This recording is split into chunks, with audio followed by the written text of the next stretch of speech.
Welcome everyone to the episode 1 of the Maximum Wealth broadcast or podcast. We are excited to have Mr. Mike Buckner with us here today. Mike, thank you for coming. Yep, thank you, Doug. Appreciate you. Thank you very much. We're going to start this off today with a discussion on Social Security. Mike is world-renowned with his knowledge of Social Security. Among other things, he's got lots of credentials behind his name and speaks all over the country concerning Social Security and retirement benefits. And so we're very honored to have him here today. Again, thank you, Mike, for coming. Yep, thank you, Doug. If you would like to introduce yourself and a little background for you. Sure, I was just thinking about this today. I've been in the industry now for 33 years. You've been here a little bit longer than me because you're older than me, right? Maybe, yeah, absolutely. Yeah. So 33 years, and spent my first few years in the money management field, and moved over into the insurance field in 1996 with a firm in Atlanta, Georgia. Worked there for a number of years. Worked there in the Atlanta market with a lot of IMOs. And now I'm with a company by the name of Western and Southern in Ohio. Spent most of my career doing things like retirement planning, estate planning, business planning, out on the road, doing a lot of traveling, speaking on different topics, tax topics.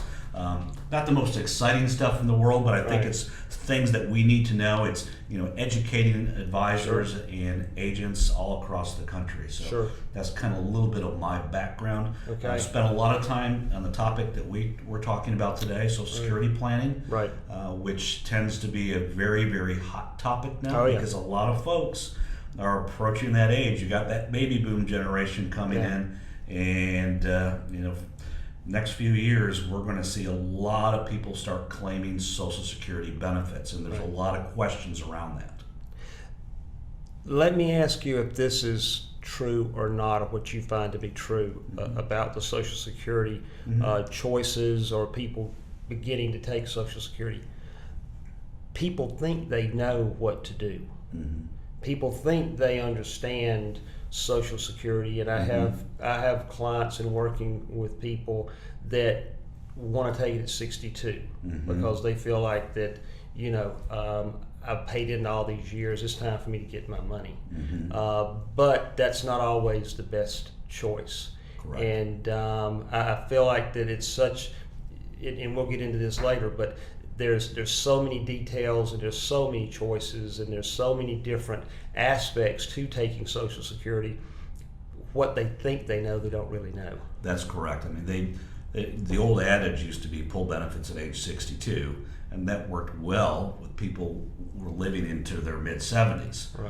But there's a lot of things you need to consider, and like you said, we'll talk about this in more detail later, but it really comes down to what is your own personal situation. Are you married? What's your life expectancy? What's your health? So a lot of those things really play into when to look to collect benefits. And technically, Social Security cannot advise you in that area. They're not supposed to. So it's very good for you to work with somebody that's educated in this area to actually know, hey, this is what I should be doing. This is how I should claim. This is when I should claim. So things of that nature. Perfect. Great information.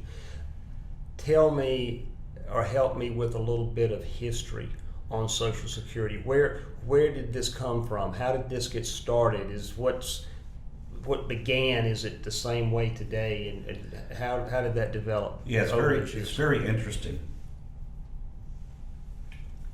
Because when you look at when Social Security started, it actually started in 1935. And that's when the Social Security Act came about. And if you look back to where we were in 1935, we were in the midst of the Great Depression. So we actually borrowed this from Germany, believe it or not, the Social Security system.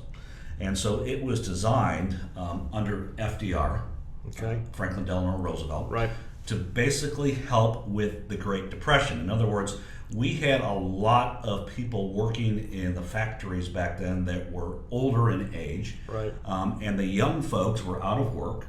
Again, we were in the midst of the Great Depression. So FDR said, why don't we try to implement this system? So basically what it did is it gave individuals an opportunity for lifetime retirement income if they left the workforce. Right. So it actually worked. However, but you have to remember the life expectancy of individuals back then. Right.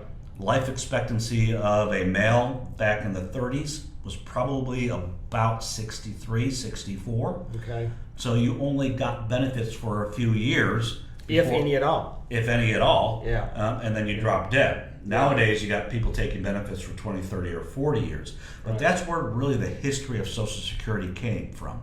It came from FDR having to do something to get the old guys out of the factory Right. and bring the young guys in to Sure. be able to work and provide for their families, etc.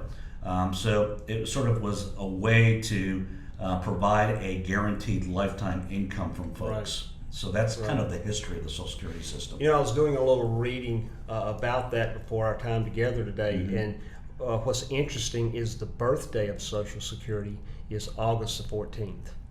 And this will be the 86th anniversary of Social Security. So it's not, 86 years is a long time, but it hasn't been around that long. It's really just one I guess, generation's lifetime, so to speak. Yeah, really. If you think about it, that's correct. I mean, it hasn't been here forever. And like I said, we borrowed it from Germany. So it hasn't been within the United States for a whole lot of years. Right. But, it tends to be a very valuable benefit for a lot of folks because sometimes it's the only guaranteed source of income they have. Right, right. And, sometimes it begs the question, will this thing be around?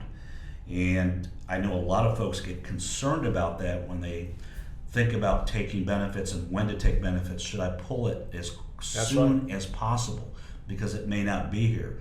And I know that's a concern for a lot of folks, but the way I think about it is I think Social Security has to be here because if you look at the average balance in some 401ks or IRAs for people that are retiring, they just don't have enough money to live on for their entire life. So I think it's going to be here, but again, we go back to what age should you claim, and it's really a personal decision. Well, and I think there's a fear factor in there. People are fearful that it's going to go away.